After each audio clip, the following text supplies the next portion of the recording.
자, 반갑습니다. 배동찬 교수의 맛있는 돈 이야기 배동찬입니다. 자, 여러분 반갑습니다. 올해 초까지만 하더라도 대한민국 부동산의 현실, 그렇죠? 저금리 풍부한 유동산 자금으로 인해서 주식이 됐든 부동산이 됐든 상승한 시기였죠. 맞아요. 올해 초까지만 하더라도. 또한 부동산 쪽으로 보면 윤석열 대통령 당선 이후에 4월달, 5월달까지만 하더라도 부동산 가격이 반등한다. 전국적으로 꿈틀꿈틀한다. 특히 일기 신도시 아파트 가격 반등, 서울 강남 재건축 반등, 강남 아파트 반등, 그런 기미가 굉장히 좀 강했죠. 그런데 현재 대한민국 현실은요, 고금리, 고물가, 고환율, 그래요. 러시아, 우크라이나 전쟁, 기타 등등 인해가지고 세계 원자재 가격이 얼마나 많이 급등을 했습니까? 이처럼 원자재 가격이 급등하다 보니까 고물가가 되고, 고물가를 잡기 위해서 정부 입장은 고금리 정책을 필 수밖에 없겠죠. 그러다 보니까 환율까지 이처럼 급등하고 있다라고 말씀드릴 수 있을 것 같아요. 따라서 자산 시장이 완전히 충격에 빠졌다, 쇼크에 빠졌다라고 말씀드릴 수 있을 것 같아요. 특히 부동산 시장을 놓고 본다면 청약 빙하기, 그래요. 지금 아파트 분양을 안 받아. 그리고 분양이 됐다 하더라도 계약을 안 하네. 중요한 거는 본계약을 써야지 계약서 쓴 거 아닙니까? 그러니 청약 빙하기가 도래되었고 연말에는 미분양 아파트가 더 쌓인다라고, 미분양에 이어서 자금난까지 발생되니 아파트 공사 중단에 이르는 이러한 상황까지 일어나고 있다는 겁니다. 이러하니 미분양 아파트를 틀기 위해서 중도금 무이자를 주겠다, 현금을 깎아주겠다. 그만큼 현재 부동산 시장은 불황기다. 그리고 현재 부동산 시장은 침체기에 빠졌다라고 말씀드릴 수 있다는 겁니다. 그렇다면 이러한 부동산 시장 침체기에 부자들은 어떠한 부동산 전략, 부동산 투자 트렌드를 짜고 있을까요?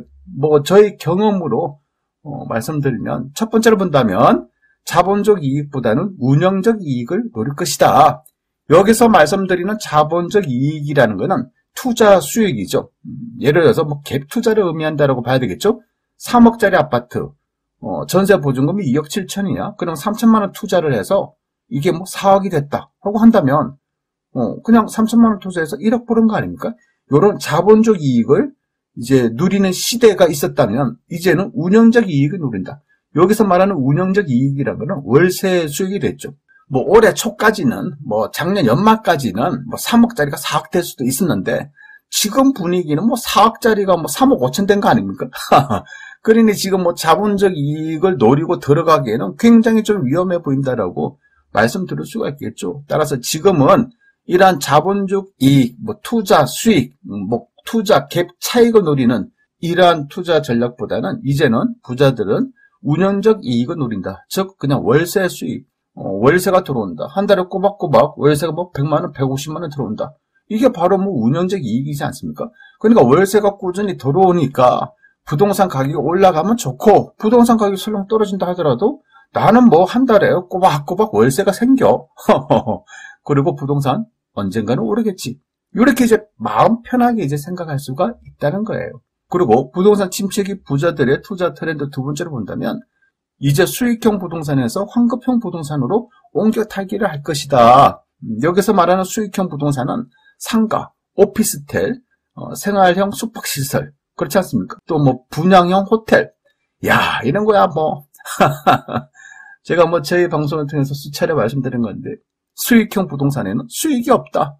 수익형 부동산에는 수익이 없고 오히려 고통만 있다. 어떻게 보면 수익형 부동산이 아니라 고통형 부동산 아닙니까? 그런데 지금처럼 금리가 이처럼 급등을 하면 수익형 부동산에 더 수익이 없고 고통만 더 증가되는 거 아닙니까? 따라서 부동산 침체기에는 부자들 같은 경우에는 수익형 부동산의 관심보다는 환급성이 좋은 부동산, 그렇죠? 환급이 잘 돼야 돼. 돈이 내가 팔고 싶을 때 쉽게 팔려야 돼. 이런 안정형 자산을 선호한다라고 말씀드릴 수가 있다는 겁니다. 즉 지금 당장 눈에 보이는 얼마의 월세가 들어온다, 얼마의 수익이 들어온다, 이런 거에 관심을 가지는 것보다는 급할 경우에 언제든지 쉽게 내가 팔 수 있는 환급성이 좋은 그러한 부동산에 관심을 가진다라고 말씀드릴 수가 있다는 겁니다. 또한 세 번째로 본다면 부동산 증여의 최적기. 그래요. 부동산 가격 상승 시기에는 증여를 하고 싶어도 공시가격이나 매매 금액이 아주 높아. 그러다 보니까 금액이 막 높다 보니까 증여세 부담이 되죠. 그렇지 않습니까? 하지만 이처럼 부동산 침체기에는 공시가격, 매매 가격이 하락한 시기이므로 증여세나 취득세 자체가 줄어드는 거 아닙니까? 여기에다가 실질적으로는 증여이지만 거래의 형식으로 매매의 형태로 띄게 됨으로써 그렇잖아요. 이런 식으로 좀 약간 편법적인 이런 부분들을 또 많이 사용을 했죠. 어떻게 보면 부자들 입장에서는 부동산 침체기에는 부동산 증여의 최적기로 본다. 이렇게 생각을 할 수가 있다라고 말씀드릴 수 있을 것 같고요. 그리고 네 번째로 본다면 우량 부동산에 서서히 관심을 가질 것이다. 지금까지 부동산 역사가 그러했죠. 급락, 폭락을 한 이후에는 시간이 지나면 다시 반등한 시기가 있었다는 겁니다. 또한 급등, 폭등을 한 이후에 주택 공급이 확 증가가 된다거나 아니면 여러 가지 변수에 의해서 다시 급락과 하락으로 이어진 경우도 있었다는 거죠. 하지만 부동산 가격의 급락과 하락 곡선을 보면요. 한국부동산원의 전국 매매 전세 가격 지수 추이 그래프인데요. 이 그래프를 자세히 한번 살펴볼까요? 분명히 A, 그렇죠? 급등한 시기, B, 급등한 시기, C, 급등한 시기가 이처럼 있었다는 거예요. 분명히 상승한 시기가 있었다. 또한 이에 반해서 D, E, F, G, H처럼 이처럼 올라가다가 또 급락한 시기도 분명히 존재하였다는 거예요.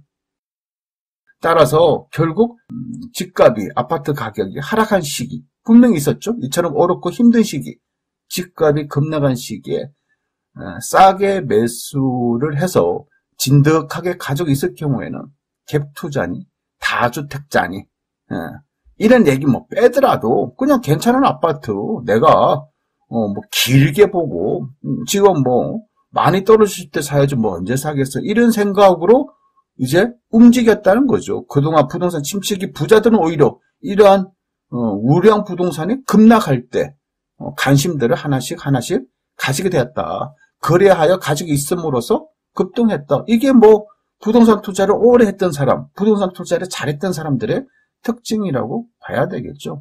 최종적으로 본다면 부동산 침체기 부자들의 투자 트렌드, 정부 정책, 그래요. 결국 부자들은 뭐를 살펴본다? 정부의 정책을 살펴보고 있다는 거예요. 단적인 예로 금리 인상, 작년 7월달 0.50이어서 작년 8월달부터 0.75부터 해가지고 현재 3%이니까 거의 1년 사이에 2.5% 금리가 올라간 거 아닙니까? 엄청나게 올랐어요. 이처럼 금리가 갑자기 이처럼 급등한 적은 있은 적이 없는 그러한 시기였다는 거죠. 그러니까 금리의 초급등으로 인해서 주식시장, 부동산 시장이 하락한 거 아닙니까? 요거 뭐 때문에 그렇다? 정부 정책 때문에, 정부의 금리 정책, 정부의 부동산 정책에 의해서 이처럼 부동산 가격은 움직인다라고 말씀드릴 수가 있다는 거죠. 따라서 금리 인하가 되는 시기, 지금까지 부동산 하락은 금리 인상 때문에 하락했다면 다시 금리가 인하되는 시기 언제쯤은 모르죠. 이게 내년 중반에 할지 아니면 내년 하반기에 금리가 인하될지 언제 할지는 모르지만 금리 인하되는 시점, 그리고 대출 규제 DSR이 폐지되는 시점, 다주택자 양도소득세, 취득세, 중과세가 폐지되는 시점, 이런 정부 정책이 또 나온다면 부동산 가격은 앞으로 또 어떻게 될지가 모른다는 거예요. 그러한 시점이 된다면 아마도 그러한 시점은 부동산적으로 볼 때 가장 최악의 시점이 되겠죠. 지금보다 더 최악인 시점, 그런 시점에는 정부 정책이 또 달라진다. 그때는 이러한 정책이 나온 이후부터는 부동산 가격이 또 어떻게 튈지는 아무도 모른다라고 말씀드릴 수 있을 것 같아요. 따라서 여러분들 또한 앞으로 정부 정책이 어떻게 움직이는지 이 부분에 대해서 예의주시를 한번 하셔야 될 것 같아요. 이상까지 배동찬 교수의 맛있는 도움 이야기였습니다. 감사합니다.